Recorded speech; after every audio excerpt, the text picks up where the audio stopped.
अस्सलाम वालेकुम and welcome to our channel painless TV. मैं हूं शरीफा यास्मीन यानी कि एसवाई और मेरे साथ डॉक्टर हिना यहाँ पर मौजूद हैं। आज का जो प्रोग्राम है वो प्रेगनेंसी और ट्रैवलिंग के हवाले से, ख़ास तौर पर एयर ट्रैवलिंग के हवाले से हम बात करेंगे।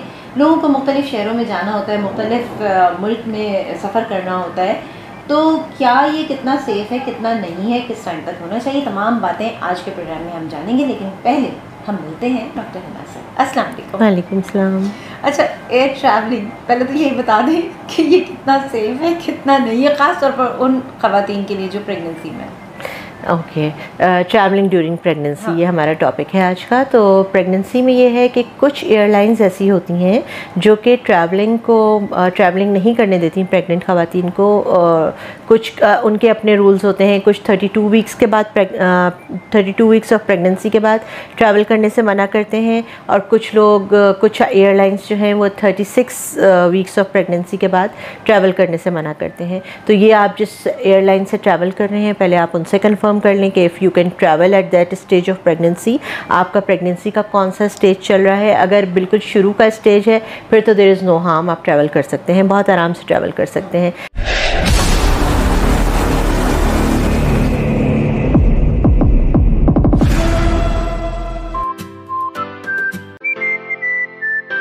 लेकिन 32 weeks onwards, depending on the airline you are travelling with, तो आप उनसे पहले कंफर्म कर लीजिए।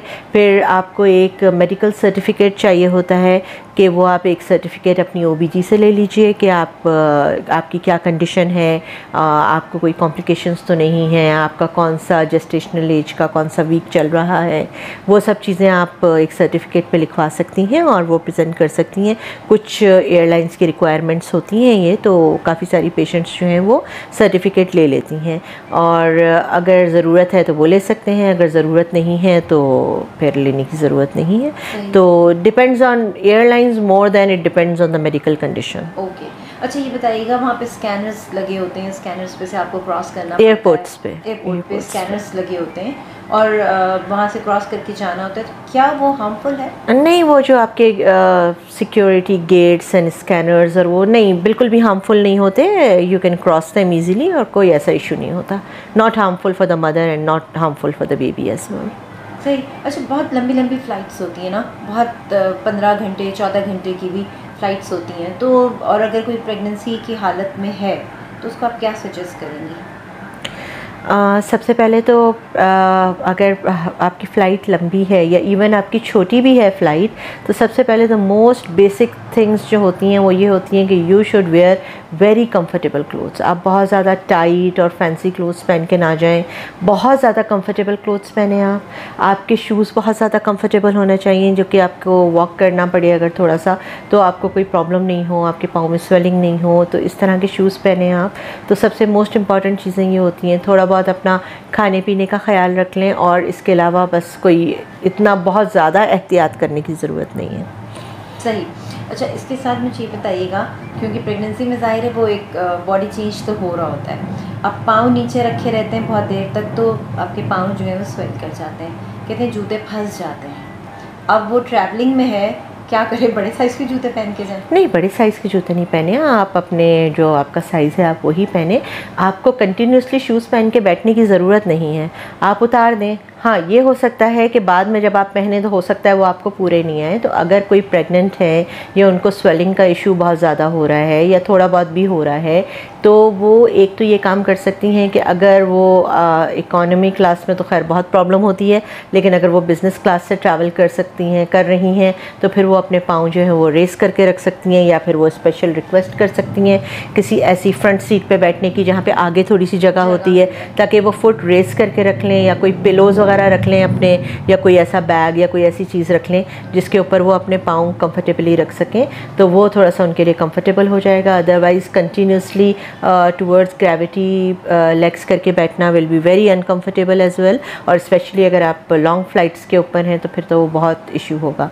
और जैसे आपने मेंशन किया कि लॉन्ग फ़्लाइट्स होती हैं, तो उसमें एक तो बहुत इंपॉर्टेंट चीज़ ये होती है कि हर थोड़ी देर के बाद 1-2 घंटे के बाद आपको अपने पाँव की एक्सरसाइजेस करनी चाहिए। मतलब यू शुड रोटेट इट, और थोड़ा सा आप उनको रोटेट करें, मूवमेंट उसकी करें, कंटिन्यूसली करते रहें। बिल्कुल ऐसे ही बिल्कुल सीधे बैठे कंटिन्यूसली ना बैठे रहें, कंटिन्यूसली मूवमेंट करें, बिकॉज ऑब्वियसली आप ड्यूरिंग आप ट्रैवल कर रहे हैं तो you can not walk around. ज़्यादा से ज़्यादा आप बहुत ज़्यादा आप ये कि वॉशरूम तक जा सकते हैं और वापस आ सकते हैं, you can not walk in the plane. तो ऑब्वियसली आप अपनी फुट एक्सरसाइजेस कंटिन्यूसली करें, जिसमें the most important and effective exercises rotation of the feet, और जो कि आप एंटी क्लॉकवाइज एंड क्लॉकवाइज आप 10 टाइम्स 12 टाइम्स 20 टाइम्स जितनी टाइम्स आप कर सकते हैं वो आप रोटेट करें, और वो आपको बहुत बेनिफिशियल होगा। और इसके अलावा कुछ जैसे लंबी फ़्लाइट्स की आपने बात की है तो उनको अपनी OBG से पहले बात कर लेनी चाहिए बिफ़ोर दे फ्लाई। एंड अगर उनको कोई क्लॉटिंग का कोई ऐसा इशू है कि क्लॉटिंग होने के चांसेस ज़्यादा हैं या कुछ ऐसे प्रॉब्लम्स हैं, तो समटाइम्स उनको एंटी थ्रोम्बोटिक इंजेक्शंस होते हैं वो दिए जाते हैं, वो प्रिवेंट करते हैं क्लॉटिंग के, वरना ब्लड क्लॉटिंग का इशू हो सकता है during pregnancy which can become a very dangerous issue. तो उनको बात कर लेनी चाहिए अगर वो हाई रिस्क पेशेंट हैं या कुछ ऐसा इशू है उनके साथ। अगर नहीं है, देयर डॉक्टर्स सजेस्ट कि नहीं ऐसा कोई इशू नहीं है and they can carry on, तो फिर वो आराम से ट्रैवल कर सकती हैं, फिर कोई ऐसा इशू नहीं है। अच्छा, एक चीज़ और होती है, जब प्लेन अपनी एक हाइट पे जाता है तो ऑक्सीजन लेवल कम होता है, प्रेशर होता है बहुत ज़्यादा और कम होना शुरू होता है। उससे प्रेशर ज़्यादा नहीं होता, कम होता है, लो प्रेशर ऑक्सीजन होती है। अच्छा, जब प्लेन बहुत हाइट पे जाता है ना तो ऑक्सीजन लेवल कम हो जाता है। अब क्या होता है, जो खातून प्रेग्नेंट होती हैं, क्या उन पे इस चीज़ का असर पड़ता है? नहीं, ऐसा कोई फ़र्क नहीं पड़ता, इतना ज़्यादा फ़र्क नहीं पड़ता। ऑक्सीजन प्रेशर कम होता है और हमारी बॉडीज़ ऐसी हैं कि वो थोड़ी देर में ही एडजस्ट हो जाती हैं। अल्लाह ताला ने हमें नेचुरली ऐसा बनाया है कि थोड़ी देर में ही बॉडी आपकी एडजस्ट कर जाती है स्लो प्रेशर को, और इतना ज़्यादा कोई इफ़ेक्ट नहीं होता उसका। बट वन मोर थिंग, एक चीज़ और है, ख्याल रखना चाहिए उनको, ह्यूमिडिटी लेवल बहुत ज़्यादा डिक्रीज़ हो जाता है उसके साथ। जैसे ही ऑक्सीजन कम होती है ह्यूमिडिटी भी कम हो जाती है, तो जब ह्यूमिडिटी कम हो जाती है तो ऑब्वियसली ड्राइनेस बहुत ज़्यादा होती है। जब ड्राइनेस होती है तो डिहाइड्रेट होने के चांसेस बढ़ जाते हैं। तो हर 30 मिनट्स के बाद थोड़ा सा कुछ सिप्स या एक ग्लास पानी का उनको ज़रूर पीना चाहिए, या कोई ऐसे जूसेस या कोई ऐसी ड्रिंक्स वगैरह ले लें। लेकिन कार्बोनेटेड ड्रिंक्स वो ना लें, क्योंकि कार्बोनेटेड ड्रिंक्स में ये होता है कि उसके अंदर गैसेस होते हैं, और जब आप फ्लाई कर रहे होते हैं तो लो प्रेशर पे गैसेस जो है वो एक्सपैंड करते हैं। जब भी आप कोल्ड ड्रिंक्स या कार्बोनेटेड ड्रिंक्स लेंगे तो उसमें ये होगा कि वो गैस फिर आपकी बॉडी के अंदर जाके एक्सपैंड करेगा, तो this will cause a lots of discomfort specially during pregnancy. वैसे नॉर्मली तो आप ले सकते हैं, कोई इशू नहीं है, लेकिन प्रेगनेंसी में पहले ही आप काफ़ी अनकम्फर्टेबल होते हैं तो वो मज़ीद आपको डिस्कम्फर्ट और ज़्यादा अनकम्फर्टेबल करेगा आपको। तो आप कार्बोनेटेड ड्रिंक्स नहीं लें, अदरवाइज़ आप फ्रेश जूसेस ले सकते हैं, आप पानी पी सकते हैं, आप चाय पी सकते हैं। तो और वन मोर थिंग कि कॉफ़ी इंटेक, वो खैर आप फ्लाई कर रहे हो या वैसे भी कॉफ़ी इंटेक, लोग कहते हैं कि क्या कैफ़ीन लेनी चाहिए या नहीं लेनी चाहिए। कैफ़ीन का ये होता है कि प्रेगनेंसी में रिकमेंडेड डोज कैफ़ीन का 200 मिलीग्राम्स है। तो उसमें ये होता है कि हम लोग जैसे आप 2 कप्स ऑफ कॉफ़ी ले सकते हैं पर डे, इससे ज़्यादा नहीं ले सकते। और कुछ कैफ़ीन हमारी चाय में भी होती है, ग्रीन टी में भी होती है, और समटाइम्स कुछ फ़ीमेल्स जो हैं वो बहुत ज़्यादा चॉकलेट का इंटेक कर रही होती हैं तो उसमें भी कैफ़ीन बहुत ज़्यादा होती है, specially in the dark chocolates. तो अगर आप बाकी दूसरी चीज़ें बहुत ज़्यादा ले रही हैं तो आप कॉफ़ी फिर उसके साथ ना लें, और अगर आप दूसरी चीज़ें नहीं ले रही, कैफ़ीन कंटेनिंग प्रोडक्ट्स आप यूज़ नहीं कर रही हैं, तो फिर आप मैक्सिमम 2 कप्स ऑफ कॉफ़ी ले सकती हैं। तो try to avoid caffeine as well. Food के हवाले से भी थोड़ा सा बता दीजिए कि खाने पीने में क्या एहतियात करनी है? खाने पीने में और कोई एहतियात नहीं है, बस ड्रिंक्स आप कार्बोनेटेड ना लें। उसके अलावा जो एहतियात आपको यहाँ ज़मीन पे करना है वही एयर पे करना है, nothing special.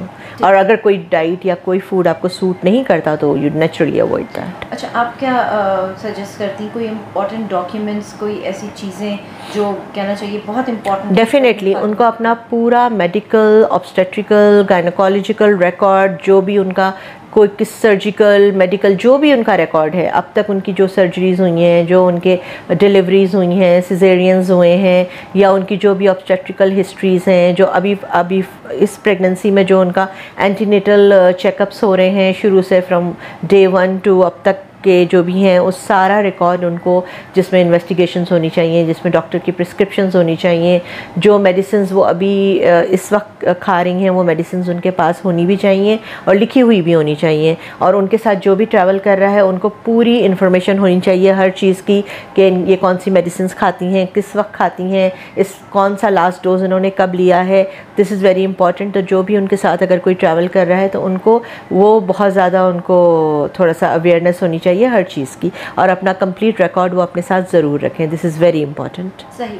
Doctor Hina, thank you so much, बहुत शुक्रिया आपका। और बहुत अच्छी इन्फॉर्मेशन थी उन ख़वातीन के लिए जो कि प्रेगनेंसी में ट्रैवलिंग करना चाहती हैं, कि आपको कौन कौन सी चीज़ें जो अपने पास रखनी है, किस तरह से आपको एहतियात करनी है, और फिर बहुत सेफली जहां आप जाना चाहती हैं वहां तक आप पहुंच सकती हैं। चलिए जी, इसके साथ ही हमारा व्लॉग यहाँ पर एंड हो रहा है। तो शुगरफा यास्मीन यानी कि SY और डॉक्टर हिना को दीजिए इजाज़त। हम फिर मिलेंगे एक नए व्लॉग के साथ। तब बहुत ख्याल रखिएगा। खुदा हाफ़िज़।